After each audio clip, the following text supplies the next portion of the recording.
My name is Gabriela Albavera, your MC this morning. I'm extremely happy to be here with you today, and I want to thank you for joining us in what I'm sure will be a thoughtful, meaningful, and productive exchange about the inclusion of Latinos in emerging technologies. On behalf of CHCI, I would like to thank the Flex Association, Micron Technology, Salesforce, T-Mobile for their generous support of this session. Ladies and gentlemen, it's my pleasure to introduce our guest speaker, Ms. Kristen Sharp. Ms. Sharp is the CEO of Flex Association, an organization dedicated to creating more opportunities for people to live, work, and run their businesses on their own terms.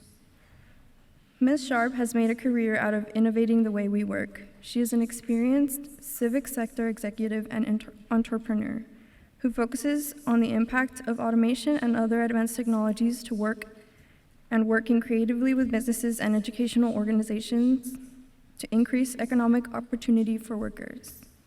Ladies and gentlemen, please welcome Kristen Sharp.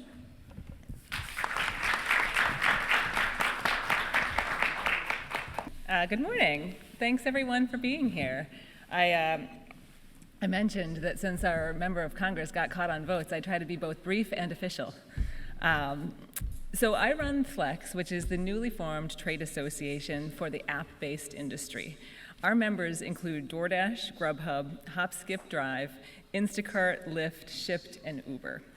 And we're more than just companies. We're vital connectors that facilitate mobility and increase the radius of food and prescription delivery across Latino communities across our country. We believe in leveraging tech to create solutions for society. How many of you arrived by rideshare today? All right, several. This is made possible by lots of different emerging tech tools, including AI. And it includes real-time monitoring of traffic patterns that increase safety. Aggregated data creates better ways for all of us to match riders and drivers, cutting costs and wait times. And we allow riders to see their estimated arrival time, follow the route on their phones, and neighborhood mapping allows couriers to bundle more than one trip in the same neighborhood, resulting in more money per trip and faster service for consumers. But as the tech sector grows, we can also identify challenges. And one key challenge is the need for more inclusive growth. App-based companies work hard to identify diverse talent in our industry. For example, many companies are developing pilot programs that leverage the multitasking, entrepreneurship, and business skills of driving and delivering into full-time headquarters positions that are in tech-based roles.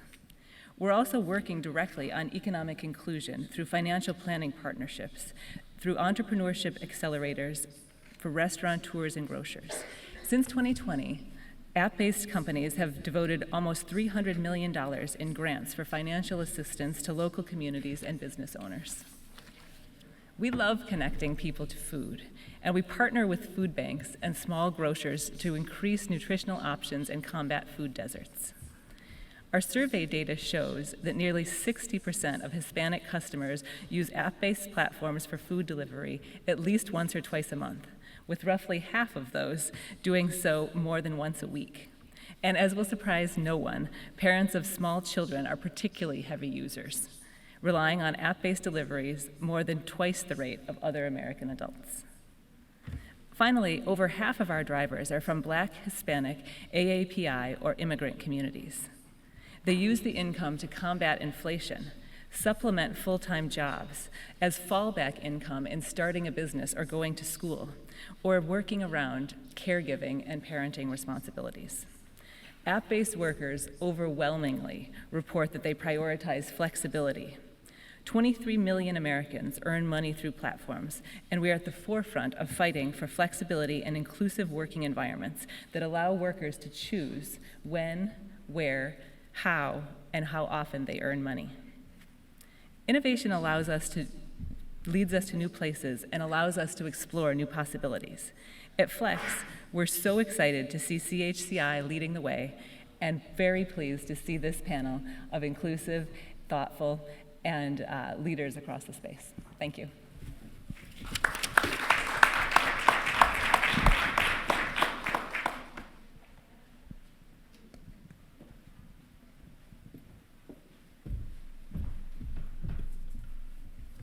Thank you, Ms. Sharp, for kicking off our session and setting the context for this important conversation.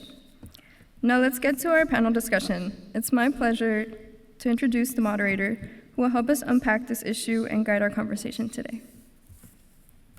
Pablo Chavez is an adjunct senior fellow with the Technology and National Security Program at the Center for a New American Security.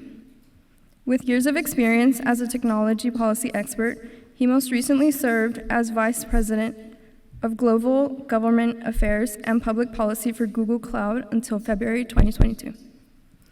Mr. Chavez's research focuses on the impact of emerging cloud-related laws, regulations, and policies on national security and economic development. He currently serves on the advisory boards of the Princeton University Center for Information Technology Policy and the CHCI Advisory Councils. Please join me in welcoming our moderator, Pablo Chavez.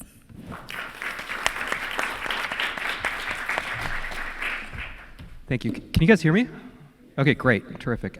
So first of all, Gabriela, congratulations on your CHCI fellowship. It's great opportunity. It's wonderful. And I can't see, I think you're over there, Kristen. Oh, hi, it's great to see you. It's a wonderful friend, great leader in this space. It was terrific to hear your words.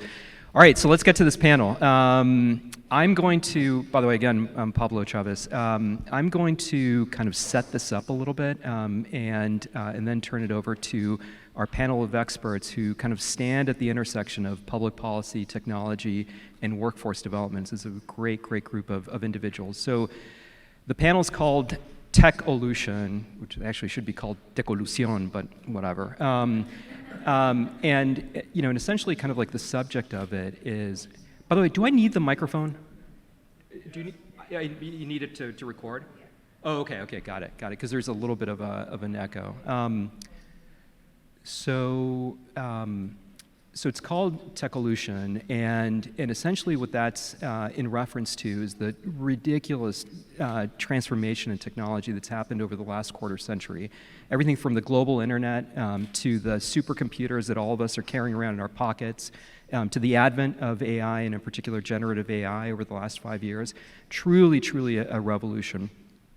On the other hand, there is a gap in that revolution, which is participation in who is developing the technology, who is deploying the technology, who's benefiting from the technology. And in particular for us today, we're focused on the gap for Latinos and the gap of opportunity for the Latino community with respect to tech and more broadly to STEM fields. And look, we all, I think, know a lot of the stats. Roughly 20% of the American workforce is made up of Latinos and Latinas. By contrast, about 8% of the STEM workforce is Latino. 7 to 8%, roughly, depending on the company that you're looking at, for tech companies, 7 to 8% of that workforce is Latino. So there's a gap. There's been a lot of changes and a lot of improvements, but there's still obviously work to do. And the last thing I'll say about this as we set it up is that this is an issue of inclusion, opportunity, diversity, absolutely. But one of the reasons why this conversation is so pertinent right now is because it's also an issue of national security. It's no secret to individuals like Fran, who will talk a little bit later on behalf of Micron and others, that we are in a global race right now relating to technology. Where we are trying to develop technology both from a defense perspective as well as from an economic development perspective. That race cannot be won without Latinos. And there is a growing gap of jobs available and individuals who can take those jobs. SHIP, for example, has this great stat about how by 2031, there's going to be about roughly 11 million STEM-related jobs that are open, that are unfilled. We need to train Latinos for those jobs now, for diversity, for inclusion, for national security, and for economic development. So please keep that in mind because it really makes this conversation super important to us right now. And with that in mind, it is my great pleasure to introduce our panel. Actually, I guess before I do, I see some of you guys Xing or LinkedIning or whatever. Please do so with CHCI Summit, so hashtag CHCI Summit. And then also I should note that towards the end of the panel, we're gonna have like 10 minutes for Q&A, so start thinking about questions for that. Our first panelist is Mariana Acuña, who's a leader at SHIP, which I mentioned before, the Society of Hispanic Professional Engineers. She's responsible for government relations and public affairs, and one thing that we all should know is that there is a number of members of Congress who are SHIP alumni, and so there's a tremendous connection between SHIP and our community here, so welcome to the panel. Secondly, we have Anais. We were actually just talking about is it Anais? It's Anais Carmona, who's a leader at T-Mobile. She's responsible for federal legislative affairs for T-Mobile, spanning the spectrum of technology and telecommunications, deeply, deeply knowledgeable about the issues that we're talking about today. So welcome, Anais. Third, we have Susie Collins from Salesforce. She's Salesforce's Senior Director of Equality Strategy, tremendously important position at Salesforce. She has a ton of experience in the space. Previously, she held diversity, inclusion, and equity roles at AWS, Amazon Web Services, Nordstrom, and the Bill and Melinda Gates Foundation. So a ridiculous amount of experience in the space. So thanks for joining us. And last but certainly not least, just back from India, apparently, we have Fran Dillard, who's Micron's Vice President and Chief Diversity Inclusion Officer. Again, Fran has deep experience in these issues. Previously, she was you were like Texas Instruments. You were also at Lockheed. I mean, just a lot of experience in the space. And I should note, both the last two panelists, so Salesforce is at the cutting edge of cloud and AI, so bringing a lot of that experience to the table. Micron is at the center of one of the most interesting and pressing geopolitical issues relating to chip development, and so Fran is right in the middle of that as well, so looking forward to hearing about that. So that's our panel, and really kind of an amazing group of individuals. Thank you for joining. Before we get to the substance, why don't we talk a little bit about what brought you to this space and this industry, and what were the kind of key pivotal decisions and key pivotal moments that you experienced that got you to the place that you are? Should we do it in order? Does anybody want to volunteer? Should I pick? Fran? Testing. Can you guys hear me? Okay. So we have an echo here on stage. I don't know if it's the echo in the room. It is. Okay. Okay. So bear with me. First of all, it is a pleasure to be here, and thank you, Pablo. It's a pleasure to be on the stage with such esteemed, accomplished women. And one of the things I would say as we think about, what specifically my journey was to get where I am today. I am a first-generation college graduate. I am the daughter of a vet. I am the daughter of two parents who worked in manufacturing and in factories. My father worked in the ammunition plant, and my mother worked packing pickles, believe it or not. But the values and the importance of family was instilled in me at a very young age, and I will also say the value of education. So the difference maker for me was education in my life. It really transformed my life experience compared to my parents. And so today I'm a mother of 4. One is a mechanical engineer, one is a medical doctor, and then, yes, and I have 2 sons who are working their way through college. And recently an empty nester because my son just graduated, but very excited about their career journeys. And even though, they may not have had the experiences I have had, they've still faced challenges in the workplace. And I think it's important to be aware that our families and our colleagues still need our support. This industry, to me, and the role that I play today, is important. My career started in the human resources field, and it was great experiences working, with our executives, that are running billion-dollar businesses. When I was tapped to lead diversity and inclusion, though, that was also another transformative moment because I wasn't sure if I wanted to do that. But as I got into the space, and I've been in this space for over 10 years, I'm passionate about it because the opportunity to influence at the top levels of the company, the opportunity to represent the voice in the experiences and ensure that we're mitigating barriers and systemic barriers and creating opportunities for all has been an important opportunity for me to play when you think about diversity, equity, and inclusion. So very happy to be here, and I think STEM is a great place to have an outstanding career and lift off. So thank you, Pablo. Thank you, Fran. Great to meet you. And thanks, everyone, for being here. My name is Susie Collins. My pronouns are she and her. And I'm extremely grateful for the opportunity, seeing so many young folks in this room who most likely have a similar path to myself. I immigrated to the United States 20 years ago. I learned English as I went to college. I had a vision for where I would be, and that's being represented in today's panel. I've been working in technology sector just since 2021.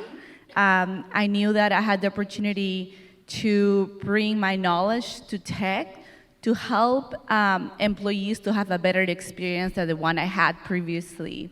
I also knew that during the global pandemic, there were going to be a lot of inequities with people of color experiences, and I wanted to tackle that. And also not regress on the progress that we have made to increase diversity, equity, and inclusion. As you mentioned, I currently work at Salesforce, and I was recruited by that company, and I have the privilege to interview my employer the same way that they interview me, because I want to make sure that I am seeing value and heard from day one, and that's the experience that I've had as a Latina, as an ESL, as a mother who's trying to find work-life balance and integration. My job allows me and affords me to travel sometimes, so I have to manage my caregiving responsibilities while also managing a team virtually. So that's a bit about myself. I decided to work in diversity, equity, and inclusion because I saw the opportunity to drive and accelerate representation for Latinx and Hispanics and all underrepresented groups. So intersectionality plays a huge role in not just my personal identity, but also in how I believe we should conduct this practice. And it's not about oppressing or one community in order to advance the other one, but rather work together to really change systems and remove barriers. So that's all. Nice. I'm going to try to keep it short and sweet here for you. So I'm Anais Carmona. I'm originally from the El Paso, Texas, Ciudad Juarez border region. Woo, here we go. There's always one. And there's always one from Ciudad Juarez or El Paso, and then the Texans go crazy, which I love. I'm very proudly from that area, and I always thank my parents because they, for some reason, always kept the authentic, like, you're Mexican, you're gonna speak Spanish, and you're very proudly that wherever you go, and no one can take that away from you, which I think was a really formative experience for me I came to DC to go to school. I was the first one to leave home, which was really tough. And then I came to the international microcosm community that was Georgetown. And it was like, Saudi Arabians with really cool cars. And it was like Germans with the funky accents. And so in a sense, that bred a lot of community, and your otherness was accepted and appreciated and found interesting. And so for me, tech and technology, I went to a STEM high school. I went to a public high school in Texas by choice because I was a big volleyball player then. And my parents were like, why wouldn't you go to a private school? Like, we have all this, our marranitos set out for you to go to a private school. And I said, I want to play sports and I want to go to this STEM school and I want to see, and interact with all kinds of people. And they were like, okay, well, good luck. And so I did, and I took computer science, was awful at it. I took chemistry, loved it. And so I knew that there was and I was a big reader. Like I loved the English classes, the history classes. So I was like, I wonder if there will ever be a place or a career where I can kind of mesh both. And I think public policy and, I'm not an engineer by training, but now I go into meetings speaking about spectrum and engineering because I'm surrounded by experts.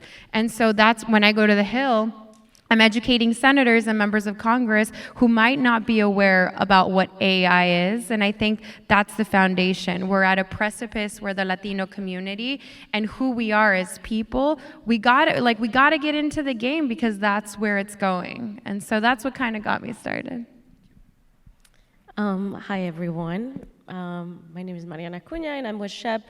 And I think my story resonates with everyone on this panel. I immigrated to the US when I was just 14 years old, and so my parents were just like, we arrive, we start working, there's no time.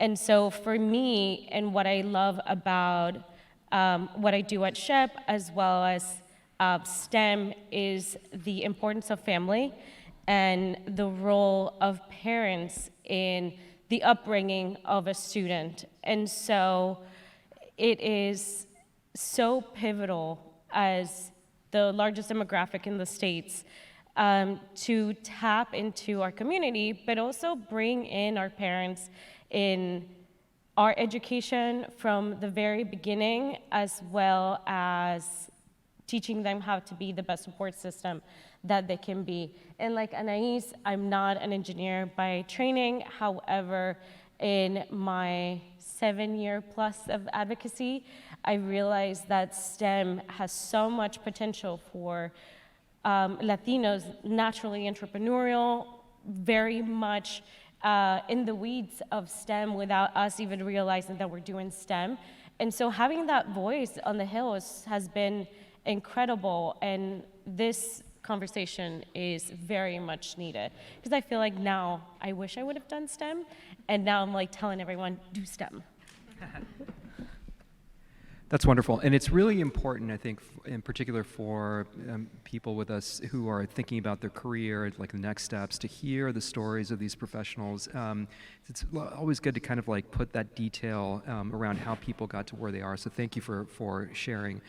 All right, so let's talk about the gap for Latinos in tech and STEM. And so the way that we're going to talk about this is we are going to start by defining the problem a little bit. Second, we're going to talk about the role of government, given where we are, the role of government in addressing the challenge. And then third, we will talk about private sector efforts to bridge the gap. So let's set the stage. Could I ask you to talk a little bit about kind of where we are right now in terms of the gap and the wonderful report that you all recently put together? Yeah, absolutely. So SHEP does this every year, and it's a needs assessment that allows us to find those challenges, fine-tune our programs, and close that skills gap that we see every year. Some are very recurrent, which is the need of role models and mentors, which not only help us demystify our concerns throughout our career journey, but also continue to be an inspiring source, an inspiration source to validate that we can do it. Career and academic advancement opportunities, that is not just your hard skills, but your soft skills. So having the opportunity to go to conferences where you can improve your leadership skills, but also go to conferences where you can have that one-on-one with employers and not feel that that is so far-fetched, and that the world is also yours. And I believe, Susie, I think you talked about this, that is, you interview them as much as they interview you. The other one is financial assistance and literacy. And as I talked about, financial literacy is so important because it not only is the source in STEM for economic mobility for an individual, but also for the family. And so for the individual to know what to do once they start earning 150K. It's also for the parents throughout their STEM learning journey, all the resources that are out there, so that when they see that ticket number for students wanting to go into STEM, they don't get discouraged and tell their students, no, mijo, stay at home. We have our family business. You don't need this. And so that's just lost out. The other two are two new challenges that we found. And we found that mental health continues to be one of the challenges that students face throughout their careers. And the last one is that 20% of our members in the past year have experienced food insecurity and housing insecurity. So somewhere along the way, our programs are not meeting that need for students. So that allows us to really pivot in our programming and understand that we need to meet our students where they are with their academic needs and also non-academic needs. Like I said, and Pablo mentioned earlier, we are the largest demographic in the state. We constitute 19.1% of the US population. That number will continue to grow. So right now, we're 1 out of 5 of every American is Latino. And by 2060, it's going to be 1 out of every 4. Wow. So with those challenges in mind, we need to collectively find a way to, like I said, meet our members where they are to close that opportunity gap. That's great. And do you think it's getting better? Is it worse? Have we made progress, say, over the last 5 years? I think right now we have the potential of closing that gap, and that can only be done with understanding that private industry, academia, and nonprofit organizations need to work together. It's a whole society effort. Right. Would anybody else like to weigh in on defining the problem and any insights that you can share about kind of where we stand right now in terms of the gap? I think I'll weigh in here. One of the things that we at T-Mobile focus on is connectivity, right? And so if you can't access the internet, or you can't access the internet at home after you go home from school, or your library's closed, or your last lifeline is a McDonald's hotspot, then you're not getting connectivity. There's a current stat that 27% of adults that make less than $30,000 are cell phone dependent. That means that that is the only way of connectivity that they have, which is a huge responsibility. So what do we need to make sure that people have access to the information, access to the programs? What do we need? Connectivity. How do we do that? Remembering that Latinos are not only in these concentrated urban areas, right? Latinos come from rural areas. Latinos are everywhere on the map. And so making sure that connectivity is affordable, is accessible, and is reliable is a huge priority for us. And I know you mentioned at the beginning, and I wanted to point out, you said, huge tech companies or telecommunications companies have this gap. At T-Mobile, we actually grew with the Latino community. It's really a force that propelled our business forward, and we take that very seriously. And so when it comes to generative AI, you're talking about how not only are we going to be huge in population, not only are we going to be huge in voting, but the reality is we have to tap into that economy and make sure that our students have the resources they need to even get started, because the digital divide is real. And unless we do something strong by, investing in the affordable connectivity program, finding BEAD funding for schools, unless they have that kickstart, then the world is not an even playing field. I totally agree. One just quick point. So the connectivity point, it feels like sometimes it's not connected directly to the the employment gap within tech and STEM. But today, increasingly, job applications, training, all the stuff that is directly related to these jobs that are available do come through digital networks. So that's the very direct connection between those two issues. Fran? Yeah, I was just going to comment on the CHIPS and Science Act, for example. The CHIPS and Science Act is an unprecedented opportunity for America, for the Latino community to engage and have great paying jobs in the semiconductor industry. Just think about it. The investment that the country is making in science, technology, math, and at the core of that is inclusion and diversity. So the way that they're going after creating this amazing opportunity in the US that will have an impact on our national security is to ensure that we have the workforce that's ready. So over the next 20 years, for example, Micron is investing $115 billion right here in the nation.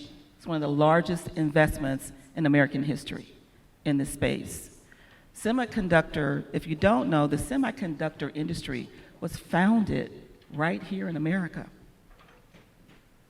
Today, only 2% of memory chips are developed here in America. So the opportunity to bring back chips manufacturing here in America is amazing, but in order to do that, we've got to have a workforce that's ready to make that happen. We need our Latino community equipped with the skills, the capabilities to be ready to take on those new and amazing high-paying jobs. The average pay for a technician in this industry is $100,000. Micron is adding 67,000 jobs to the economy by the end of 2030. 11,000 of those will be direct Micron jobs. The others will be community and supply chain jobs.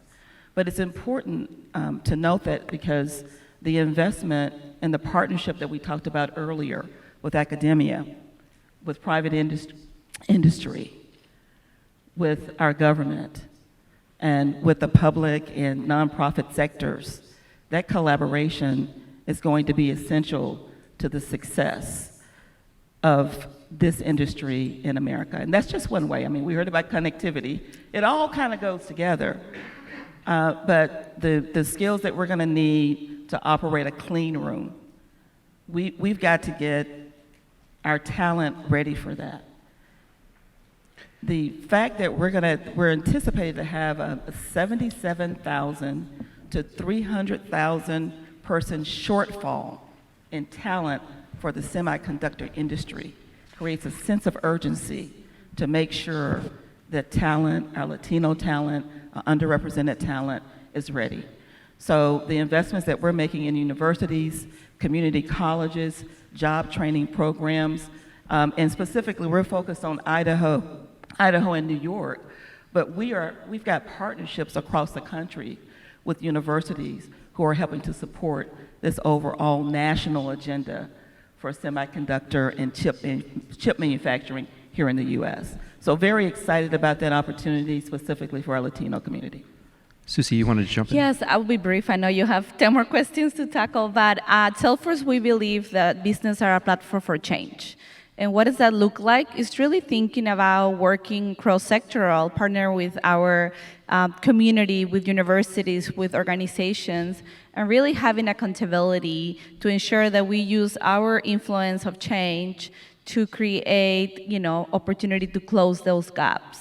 So that's my brief question, my brief answer. I know you have 70 minutes left. No, I really appreciate it. So, okay, so we moved from defining the problem to essentially kind of public policies to address the gap. We talked a little bit about connectivity, which is kind of like a foundational issue, essentially kind of like the infrastructure of bridging, job gaps and skills gaps and so forth. Then we talked about the CHIPS Act, which is essentially kind of government funding for the development of factories, chip factories in the United States. Is there anything else that the government should be doing to advance this issue of bridging the gap for Latino talent in tech and STEM? So for example, Fran, Does the CHIPS Act actually address talent issues specifically? Is there funding for that? And Anais, in terms of connectivity, are there any programs that are kind of built on top of that should be built on top of the connectivity point? Absolutely. The one thing the government is doing that I think is important, so none of us have received the grants associated with the CHIPS and Science Act. It's still new. We've submitted our applications.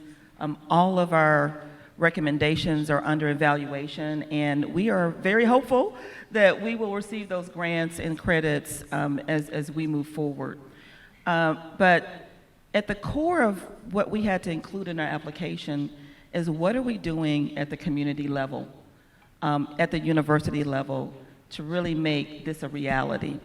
And I'm going to call out a few things. I don't want to miss anything here because I think it's important to really call out a few of the things that are happening on the government side in terms of the investment.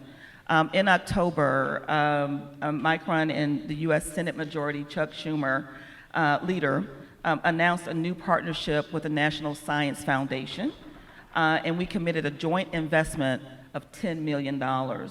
And all of this is going towards academia, curriculum, universities to make sure that the schools have the infrastructure, the content necessary to ensure that the types of skills we need will be integrated into the learning opportunities.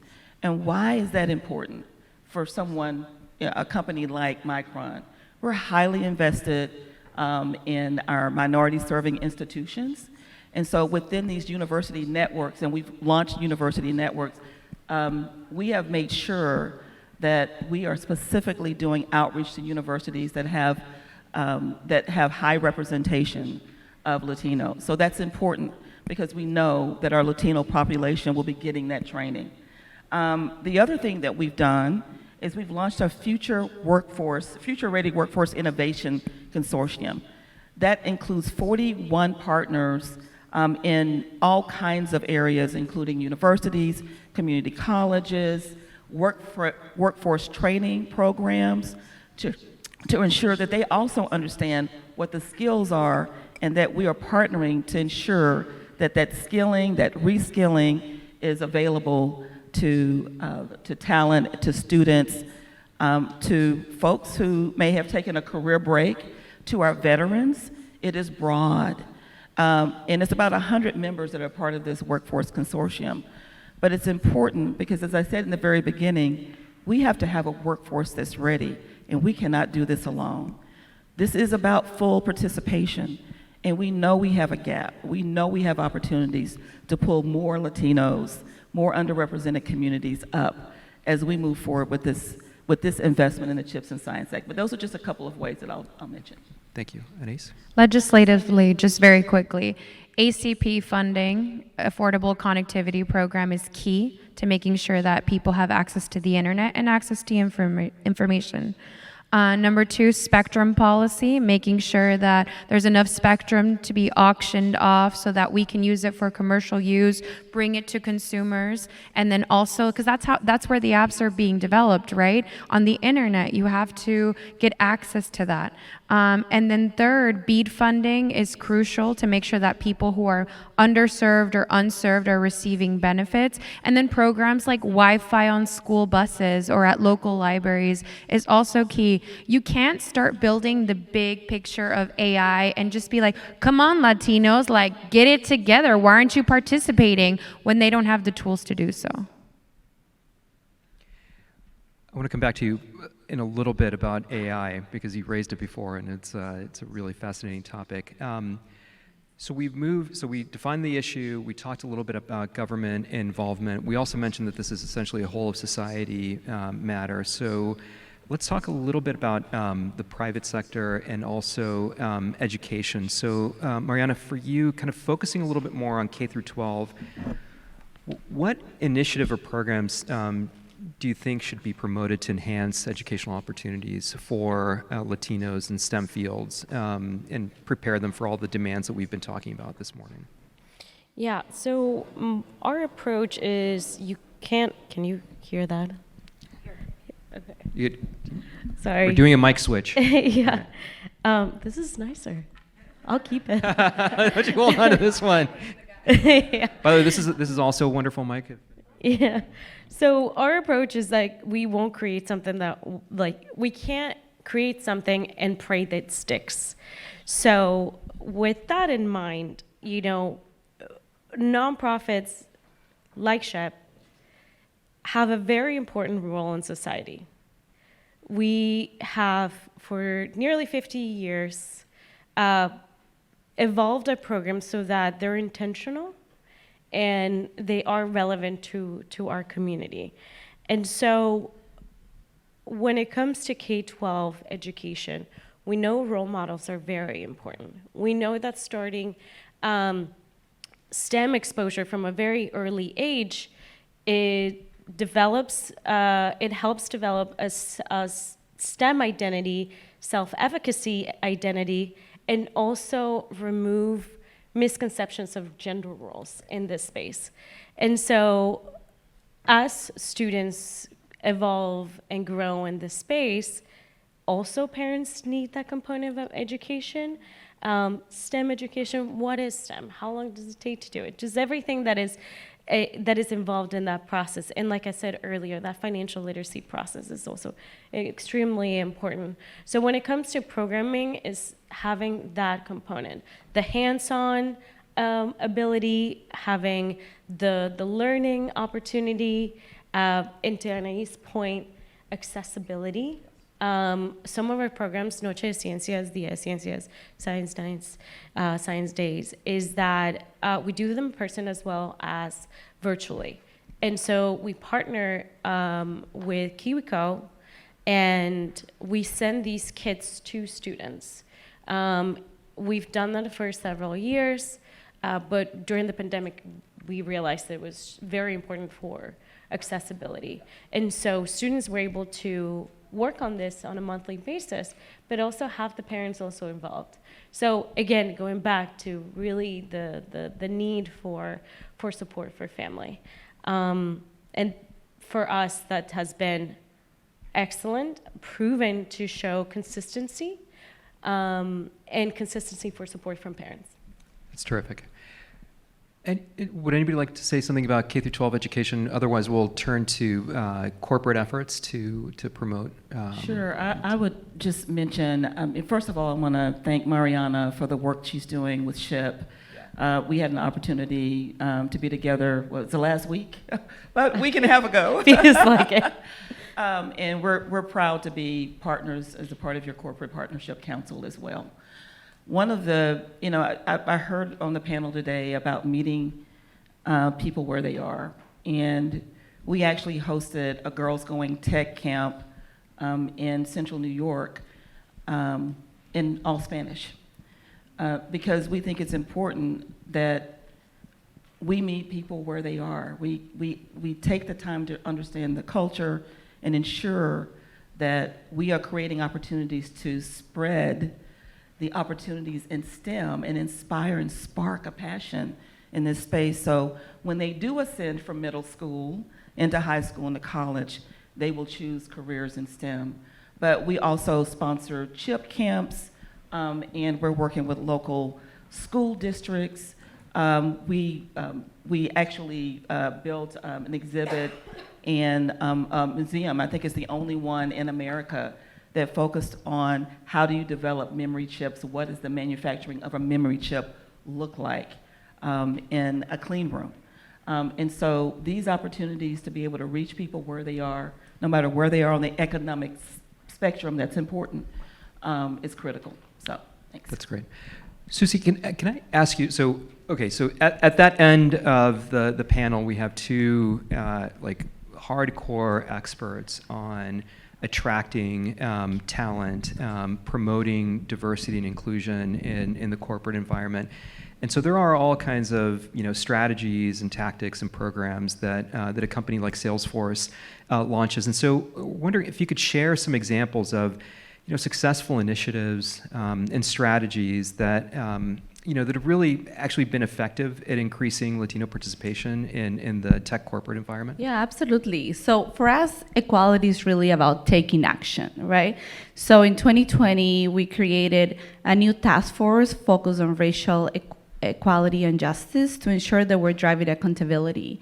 We also share a lot of our goals publicly, and we update it on quarterly basis to, again, hold ourselves accountable and drive change. So some of those programs that were created from that time, or they were even improved since that time, include driving accountability to ensure that our employees have a great experience in the workforce through our equality group, Latino Force, which is affinity group for Latinx and Hispanic employees. At Salesforce, over 50% of the employee population is members of one or more equality groups. So we have a great amount of folks who are engaged on the employee experience. We also have representation goals that were determined in 2020, and we've been able to achieve those goals ahead of the curve, right? So it's been really great to see that uptake of representation, but again, experience is equally important. All of the programs that we've created or matured since then has been our employee mentorship program. It allows us to pair Latinx, Black, and Indigenous folks with executive leaders to help them navigate their career, get the right coaching, and once the program concludes, they continue to have a relationship moving forward. And we really want to focus on those mentors so they eventually become sponsors. We also have our program for women development program. That includes Latina women, and that's focusing on the pipeline for executives. And we have the Amplify program, which is a sponsorship for Latinx and Black and Indigenous leaders. That program allows employees not just to find a new sponsor, but to build on a project that then is presented to the executive leadership team. So they have greater visibility about the skill sets and capabilities that they bring to the workplace. And that's something that I was speaking with earlier with Lily Gangas from Kapor Center. It's, we as Latinos, I know many of us are Latinos, but there's also some allies here in the room. We have a great opportunity to bring the cultural understanding and competence to the workplace. But ultimately, our capabilities and skills is what define us, right? Our business acumen, our understanding about how corporations work. And by the way, I bring a value added, which is, for me, I speak a second language. I have lived in another country. I'm the first generation that went to college in my family. All those soft skills, those resilient skills show up, in who I am. But ultimately, I want to be perceived as a business leader. And one more program that I wanted to bring up is called the Warm Line, which is an advocacy resource for our underrepresented talent and LGBTQI talent. It provides to have a confidential line, like a hotline, but a warm line, for employees to address issues around equity, belonging, career navigation.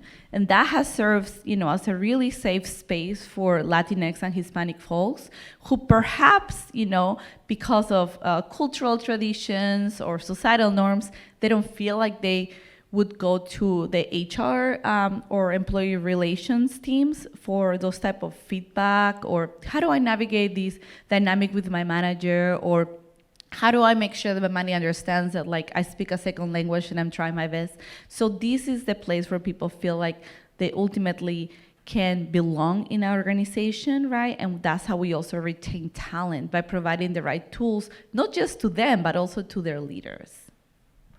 That's terrific, and it really highlights that this is not just about kind of like putting up a sign or putting out, a table and saying, hey, come on in. It's actually creating structures and scaffolding inside of the organization to make sure that people are supported and that they're actually retained and promoted within the organization. So that's terrific to hear. Yeah, absolutely. I mean, again, representation truly matters. Yeah. You want to see yourself, in all roles, but without that experience, folks will equally leave the organization, and exactly. we know that there's a talent, opportunity across all these companies. So right. Yes. So we have 2 minutes left. Anais, I see that you picked up the mic. I It's either going to be about this or about AI. Your choice. Well, it's kind of both because we're talking about representation. And I think like I can sit here and tell you all the awesome programs that T-Mobile is doing internally, but how does that benefit the people here in the room? Not really, because you're not T-Mobile employees that I know of, right? So I want to leave with this since we have about a minute left. AI shouldn't be scary. For Latinos, we're very conservative sometimes to be like, oh, we don't really want to do this, or like, we don't want to send our kids to do this camp, or like, we don't want our kids to be sitting down on the computer. But I think for us, we're at this precipice where AI has to be seen as an opportunity by our community, because it can be scary. People are going to say, oh, this AI machine is going to replace me. But at the end of the day, we need two things. AI needs human intelligence, because without AI, human intelligence, AI can be biased. And we know who gets the short end of that stick when that bias comes around. And so for us and for T-Mobile, doing AI ethically, responsibly, and respectfully is absolutely key. And so what government and what companies and what the Latino community has to do together is we have to make sure we have a seat at the table. And what that means is, AI, generative AI, pulls from all of these different, segments of data. So what if that segment of data is biased? What if facial recognition, for example, takes a look at, people in this room and makes preconceived notions or generalizations, and also realizing that, having one Latino at the table isn't having our wholesome diaspora and spectrum. And so making sure that we as a community, and that's my call to action, you guys sitting here, you have the skills, you have the knowledge, you have the tools, you've already made it thus far. Get interested, get educated, and stop being so scared, because scared and fear is never going to make us tap into that $3 trillion economy boost. So I think that's what I wanted to leave and impart on you guys. The companies are here. We're doing the work. The government is there trying to do the work. Now we need the Latino community to also step up and own AI, because we are the future of AI as well. Can I chime in? I Go know for that it. we have like Let's 30 not respect seconds. the countdown. Just go for it. To build off of Ada's point, in you guys' shoes for like your takeaway is, for those that have that inclination to do advocacy and legislation, just wanted to give you a number. SHEP went from 13,000 plus members last year. This year, in 1 year, there was a spike that led us to be 17,888 members. So I hope that as you go in your roles and go into STEM advocacy and legislative roles, just know that you can partner with us, because the community is there, the interest is there. And as conveners between academia, industry, while advancing our community in STEM, we know how to support you and these legislative endeavors. So the interest is there from all sides. I would just add that the time is now. I'm listening to these amazing. According to this, the time has passed. But the time is now, and it's not just about the people in this room. It's about your families. It's about your cousins, it's about your nieces, your nephews. We've got to create this infectious way of thinking about these STEM careers. And as you hear, the infrastructure is there, the funding is there, and the opportunity for Latinos to succeed and excel in STEM is phenomenal. Thank you. So we can take questions from. Can I have my closing? Oh, yeah. Too? Do you want to do it now, or do you want to do it at the end? Yeah, sure. At the end. Now. We have more time. Wait, can you, show of hands. Does anybody have questions? 1, 2, go for it. Susie, you want to do your Yeah. closing? So what I was just going to share, just as we are getting closer to ending this amazing session, I've learned so much. It's just 3-4 things. One is, don't underestimate your power of influence. We all have influence in your community, in your school, in your workplace, within your family. So sometimes, if I look back 20 years when I started my first job in the United States, I would have thought like, oh, well, no one's going to listen to me. Someone would. right? So don't underestimate that. The second thing is be a mentor and a sponsor, right? Again, your experience, just from what you've learned today, you can bring that experience to someone else. So take that initiative. The third thing is continue to mitigate your own perceptions and biases. The Latino community is not as united as other communities are, and I take responsibility for that, right? We think about Afro-Latinos, are we thinking about LGBTQI Latinos, are we thinking about Latinos with disability, and then are we thinking about the broader, communities that exist in this world? It's so important that we also do the work of diversity, equity, and inclusion. And the last thing is just a plug for the Trailhead platform that Salesforce offers to the public. There's so many opportunities to have a non-traditional path to tech through Trailhead. There is AI, there's CRM, there is management, leadership, and we recently launched some content in Spanish and Portuguese in partnership with our LATAM employees. So that's just a resource for all of you that you can use tonight after the session. That's fantastic. Thank you. Okay, I think you said you had a question. Great. Please. Can you let us know who you are and... Yeah, yes, of course. Hi, my name is Adriana. I'm a congressional intern. Thank you so much for speaking to us today. It's so refreshing to see 4 women as the panelists. That is not something... And it's not called Women in Tech. We're just people in tech. So it is, thank you so much. Mike, I kind of had a 2-parter question. One being, you guys mentioned a lot like the fear of our parents, especially in the Latinx community.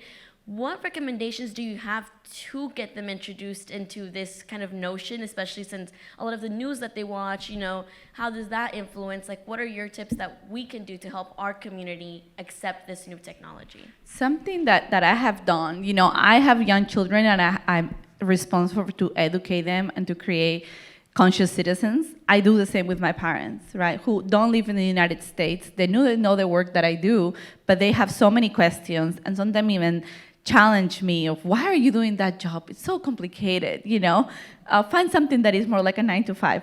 But what I'm doing is giving them proximity to communities that are different than theirs. Because I believe through storytelling and connection, we can really change behaviors and mindsets. I also give them the content in more simplified ways, right, than the one that I might share with anyone in this room, in their language, in Spanish. But also resources that they can use to kind of understand, like, oh, what does AI look like for me as a 70-year-old Peruvian, right? Like, who maybe hasn't had the same access and opportunity that I've been afforded. So again, kind of like curating that content and giving that proximity to people that are different than us. Yeah, I'm just gonna say, remind me of your name? Adriana, it's not easy. Like, unfortunately, the burden's gonna fall on you. Your parents or whoever is going to be set in their ways, and that's unfortunate, right? But I think what you have to do is get educated, get organized, and make sure you're presenting. You say, I went to this conference and I saw 4 women, and make sure that you're passionate, because I think like pushing for something is incredibly difficult, and we're not. We're very family oriented. And so sometimes where you come from doesn't provide those opportunities. And that doesn't mean that you can't come back and kind of make a difference in those communities after. But I think in some ways, my biggest propulsion forward and exposure was leaving home, because otherwise for me, I think things would have stayed hard. And that didn't come at an easy way by any means. I went to a private school and I was taking, and I can just say this, a big chunk of my family's income, and you kind of feel guilt, right? And you feel like you're not around, and then that could be a downward spiral for you as well, just because it's tough to be the first to do a lot of things. But if you're passionate about what you're doing and you're making the world a better place for other people in what you're doing, it's worth it, but it doesn't mean that it's easy. So you got to find a group of people that kind of feel and understand that same feeling, because I'm sure everyone on the stage feels just as much as what you explained. I would just add one other way of thinking about this from a corporate perspective, and I think yours is very personal and it's very real, and I agree with you, nothing is easy. But the way that we are investing in communities, I talked about Girls Going Tech. And the fact that we launched a first all-Spanish program with Girls Going Tech. To do that, we had to engage the parents. And so any of those community activities and engagements where we have an opportunity to work with children, and you have an opportunity to be a part of that and influence it, I know we're doing it, we're taking time to spend time with families and children, because we have to ensure that everyone, especially in our industry, understands the opportunities, understands what is a semiconductor industry, what is chips. But we recognize in some of, especially in our Latino community, that we have to do outreach to parents and families, and we do that through our community programs, but also through the educational programs. So the opportunities to volunteer in schools and connect with parents that way is just another way to consider beyond what you're doing personally. More questions? Sir. Hi, Jose Gaona, director of the Latinx History Project. We're a Latinx LGBTQ organization based here in DC, do work nationally, internationally. We have a coalition of about 10 grassroots groups that serve the US, about 20 more that serve Latin America. I noticed that a lot of you all talked about the inclusion of LGBTQ communities as well in this, tech revolution that we're seeing. I think my question is kind of Tech-olution. Tech-olution, thank you. I like that. My question is a kind of an open-ended question. I think I'm trying to wrap my head around this as well as we continue to kind of build out our findings for the Latinx LGBTQ part of our community. We're disproportionately LGBTQ, especially if you look at Gen Z, like Hispanics, Latina communities identify more as LGBTQ in younger generations. So we are the future in so many different aspects, right? And that intersection specifically, almost at the question, I promise. There's like so much context to provide when you're talking about the intersection, but that community is so disproportionately college educated, and at the same time, simultaneously food insecure, health insecure, housing insecure, but they have this, these college educations, they have these skill sets and knowledges and so much foundation already to kind of tap into that future. Where do you see that intersection, or where do you see that leadership for the LGBTQ community? I know, just kind of from my point of view as the director, we're building out, a policy platform in the US and Latin America. And I'm constantly asking myself and kind of scratching my head, figuring out, where can I connect with these tech leaders on building out our community into these leadership and growth spaces in the Tech-olution? I can take a stab at that. Go for it.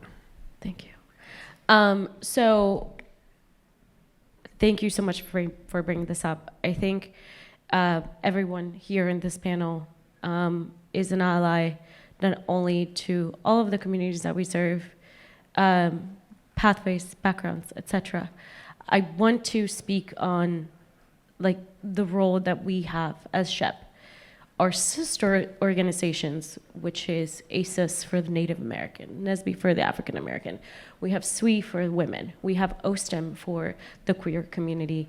They're all out there, whether it is one designated group or whether it's interest groups, but we're out there. So to your question is, we're there.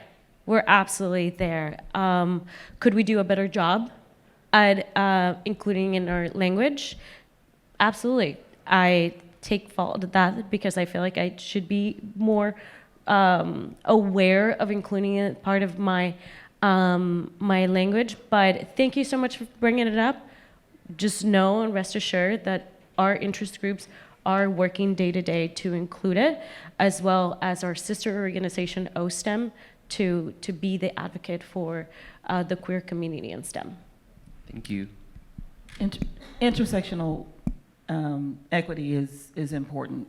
And at Micron, for example, we are driving that across Asia, EMA, and it is a focus for us. It's a part of how we think and how we do business.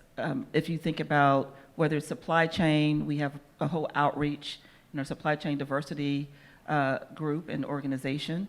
But it's a real important opportunity that you raise in the way that you just spoke about it. Because if you don't feel included in the conversation, then we absolutely have to do better. But I can tell you that along with Mariana, that we have a strong partnership with OSTEM. Micron belongs to the Global Alliance for Inclusion, which is 14 high-tech companies. And we just hosted a session called Beyond the Rainbow, driving LGBTQ inclusion in the workplace and in the high-tech industry. So it's absolutely top of mind for us as well. So we just have to do better at making sure that it is surfaced in a way that you feel it. Thank you so much. I appreciate your responses. We're in a leadership space where, we're constantly being elevated now that folks are kind of catching on to our place in the broader community and society. Yes. We just had a White House briefing last month, first ever White House LGBTQ Latinx briefing that any administration has ever carried out. But when they ask us about tech, it's like, well, I need to bring the folks into the room to help us, right? So Let's open talk. invitation. I would love to connect with any of you on that, because there's so much to continue to do, and what I heard today is a willingness, so thank you. Well, they're wonderful observations, and thank you so much for the question and for the comments. This clock is stressing me out, so it looks like we are supposed to end. Before we do that, as always, I just want to give massive props to the people who sit in the front row. You guys are always amazing. And to the panelists, Mariana, Anais, Susie, and Fran, thank you so much. Just a tremendous amount of experience and expertise that you brought to the table, so thank you.